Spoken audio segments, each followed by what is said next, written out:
Dr. Pathak, could you tell us how this technology is being used to identify or find identity of the persons whose face had been completely disfigured or destroyed by their killers? And now it is also being used to crack those murder cases by police. You see, the reconstruction of facial features, this is something which has been used since ages. And what happens that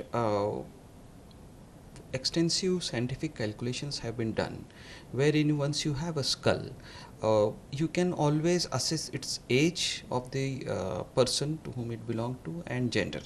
Once that is fixed, then on various bony points on the face, on a skull, there is fixed a depth of soft tissue, that skull and muscle and skin, and which is scientifically calculated, and that thickness of clay is put on the face. And once it is done, then if you see this with the nasal bone, we can have a approximate length of the nose, tip of the nose, and similarly we can have some idea about the eyes. Once the center of the pupil is known, then you can have eyes as well as the thickness of soft tissue, that is muscles and skin. This way, when you reconstruct the face, it has been observed that it somehow looks like the person facial features when he was alive. So we reconstruct the facial features.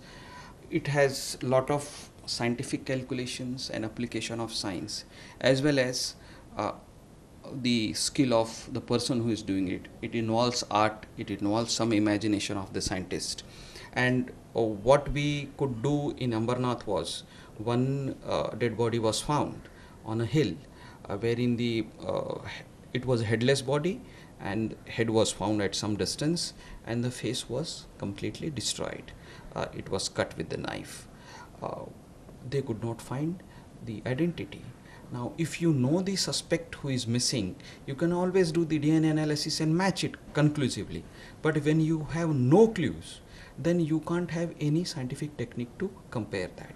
So when we reconstructed the facial features and the photographs of that reconstructed skull was given to police, one of the informants immediately identified a missing person who was missing since 6 months.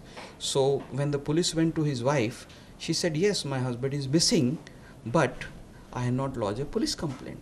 So after further interrogation, she accepted that she, along with her friend, they killed her husband, chopped off his head, and even destroyed the facial features to conceal the identity.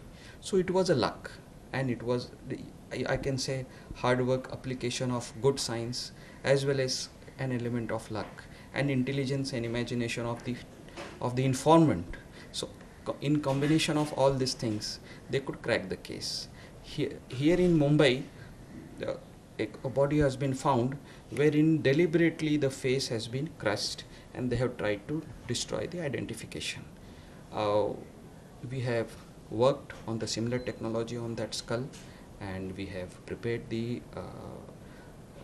photograph, and we have sent those photographs to police, and through those clues we are hopeful, investigation agency is hopeful that they will be able to identify the deceased.